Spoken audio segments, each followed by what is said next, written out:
मुख्य समाचार। मालवीय नगर के रेस्टोरेंट में भीषण आग लगने से हड़कंप मच गया है। मृतकों का आंकड़ा 21 पहुंच गया है। ये भीषण आग सुबह सुबह लगी। दिल्ली फायर सर्विस के चीफ फायर ऑफिसर ए मालिक के अनुसार ये हादसा मालवीय नगर स्थित लेमन ग्रीन रेस्टोरेंट में हुआ। सुबह करीब 8:51 पर दमकल विभाग को रेस्टोरेंट में आग लगने की पहली सूचना मिली।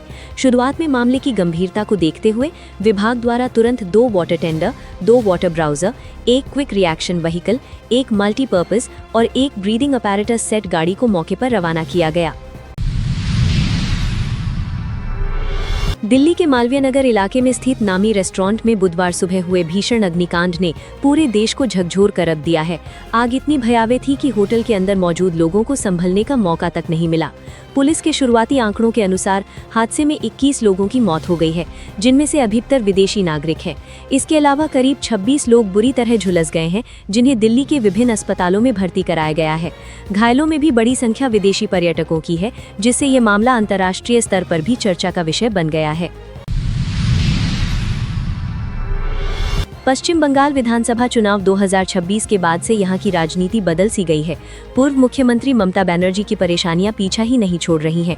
ताज़ा जानकारी के मुताबिक ममता बनर्जी का तृणमूल कांग्रेस पार्टी में 2 फाड़ होने की नौबत आ गई है। पार्टी से निष्कासित विधायक ऋतव्रत बनर्जी और संदीपन साहा ने खुलकर ममता बनर्जी के खिलाफ मोर्चा खोल दिया है। देश की राजधानी दिल्ली में बुधवार सुबह मालवीय नगर इलाके में उस वक्त हड़कंप मच गया जब वहां स्थित एक नामी रेस्टोरेंट के बेसमेंट में अचानक भीषण आग लग गई। आग इतनी तेजी से फैली कि उसने देखते ही देखते पूरे बेसमेंट को अपनी चपेट में ले लिया। इस घटनाक्रम में मृतकों की संख्या बढ़कर 21 हो गई है। दिल्ली में बुधवार सुबह मालवीय नगर इलाके में स्थित एक नामी रेस्टोरेंट के बेसमेंट में अचानक भीषण आग लग गई। आग इतनी तेजी से फैली कि देखते ही देखते पूरा बेसमेंट चपेट में आ गया। घटनाक्रम में अब तक मृतकों की संख्या बढ़कर 21 बताई जा रही है।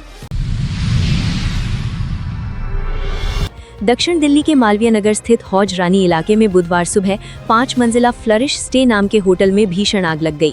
इस दर्दनाक हादसे में अब तक 21 लोगों की मौत हो चुकी है, जिनमें अधिकांश विदेशी नागरिक बताए जा रहे हैं। वहीं करीब 26 से अधिक लोग गंभीर रूप से झुलस गए हैं, जिन्हें नजदीकी अस्पतालों में भर्ती कराया गया है। दिल्ली पुलिस के मुताबिक होटल में एंट्री और एग्जिट यानी आने जाने का केवल एक ही रास्ता था, जिसके कारण लोग अंदर ही फंस गए। पुलिस इस मामले में गैर इरादतन हत्या की संबंधित धाराओं के तहत मुकदमा दर्ज कर कानूनी कार्रवाई शुरू कर दी है।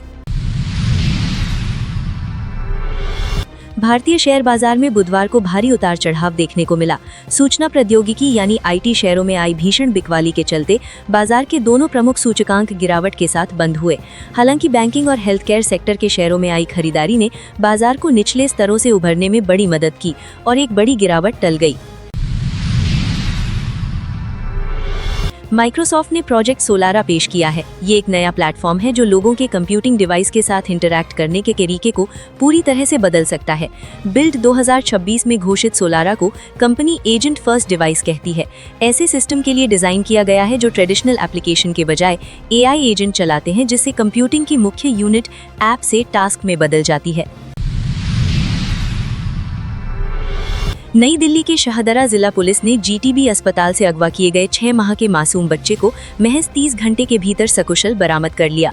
इस मामले में पुलिस ने 45 वर्षीय महिला बॉबी उर्फ कंचन को गिरफ्तार किया है, जो हत्या और अपहरण के एक पुराने मामले में उम्र कैद की सजा पा चुकी थी और पैरोल अवधि समाप्त होने के बाद फरार चल रही थी। बहुत ज़्यादा गर्मी डायबिटीज़ के मरीजों के लिए काफ़ी खतरनाक साबित हो सकती है। ऐसा इसलिए है क्योंकि डायबिटीज़ वाले लोगों में डिहाइड्रेशन यानी पानी की कमी ज़्यादा तेज़ी से होता है। ब्लड शुगर का लेवल बढ़ने पर किडनी को ज़्यादा ग्लूकोज बाहर निकालना पड़ता है, जिससे बार बार पेशाब आता है और शरीर में पानी का लेवल तेज़ी से कम हो जाता है। कुछ आम दवाएं जैसे कि डाययूरेटिक्स, जिन्हें वाटर पिल्स कहा जाता है और जो हाई ब्लड प्रेशर के लिए दी जाती हैं, भी इन लोगों में डिहाइड्रेशन की वजह बन सकती हैं। फिलहाल इतना ही। देखते रहिए, सुनते रहिए।